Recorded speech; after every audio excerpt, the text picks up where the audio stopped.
Hello friends, welcome to Sri Telugu vlogs. ఈరోజు నేను మీతో పెసరట్టు రెసిపీ షేర్ చేసుకుంటున్నానండి. ముందుగా పెసలను కనీసం 8 గంటలైన కానీ నానబెట్టుకోవాలి. కొలత విషయానికి వచ్చినట్లయితే ఒక గ్లాస్ పెసలకు వచ్చేసి పావు గ్లాస్ బియ్యం వేసుకోవాలండి. అలానే 3 నుంచి 4 స్పూన్లు మినప్పప్పు వేసుకోవాలి. ఇవి 8 అవర్స్ నానిన తర్వాత నీట్గా క్లీన్ చేసుకొని మనం గ్రైండర్కి కానీ మిక్సీకి కానీ వేసుకోవచ్చండి. ఇక్కడైతే కనుక నేను గ్రైండర్కి వేసుకున్నాను. మనకు సరిపడా వాటర్ వేసుకుంటూ ఇలా గ్రైండ్ చేసుకోవాలండి. ఇలా మెత్తగా మెదిగిన తర్వాత సపరేట్గా మనం ఒక గిన్నెలోకి తీసుకోవాలండి.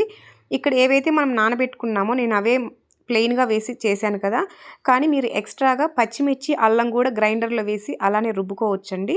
సో అలా కూడా టేస్ట్ చాలా బాగుంటుంది. నేనేంటంటే ఇంట్లో చిన్న బాబు ఉన్నాడనేసి పచ్చిమిర్చి అవేం వేయలేదండి.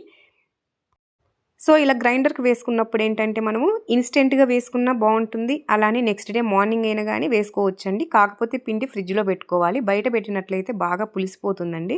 సో ఫ్రిడ్జ్లో పెట్టుకొని నెక్స్ట్ డే మార్నింగ్ అయినా బయట పెట్టుకొని చేసుకోవచ్చు.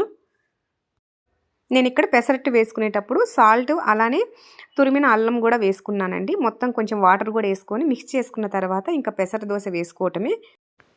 మీరు పెన్నం మీద పెసరట్టు వేసుకున్న తర్వాత ఆనియన్ ముక్కలు కూడా వేసుకుంటే బాగుంటుందండి.